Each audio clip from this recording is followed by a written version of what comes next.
Pourquoi je l'ai appelé Bernard? Et votre nom? Bernard Fabreguet. Vous allez mettre votre nom. C'est bon? Oui, Allez, c'est parti. Bernard Fabreguet, ça s'écrit comment Fabreguet? Fabreguet. Donc vous êtes fondateur, Président fondateur de Solidarité Urgence Cétoise. ça fait un peu plus de 30 ans, je crois. 35 ans. 35 ans. La situation s'est dégradée ici sur Sète? Dire qu'elle s'est dégradée pas plus ici qu'ailleurs. Sur cette, on avait à peu près 50 SDF quand on s'est créé. Aujourd'hui, il y en a à peu près autant. Sachant que, entre-temps, on a effectivement essayé d'aider les gens à sortir de la mouise aussi souvent qu'on a pu le faire. Après, voilà, il y a une sorte de constante en termes de SDF. Et puis, il y a des choses qui ne s'arrangent pas en termes de pauvreté globale. Puisque une association comme nous n'intervenons pas que sur les SDF.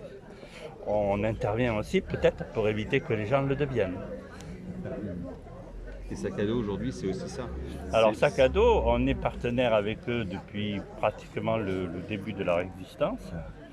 Et voilà, c'est une manière d'aider les gens en difficulté SDF et de leur apporter un petit plus en ce tout début d'année.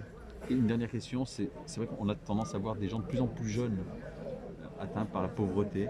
C'est aussi votre constat depuis que vous êtes à la tête, depuis que vous avez fondé votre association? Alors, deux constantes. D'abord, effectivement, les jeunes, et puis les femmes. C'est-à-dire que lorsqu'on a commencé, il y avait, je sais pas, on va dire une femme pour 10 hommes. Aujourd'hui, on est presque à 3-4 femmes pour 10 hommes.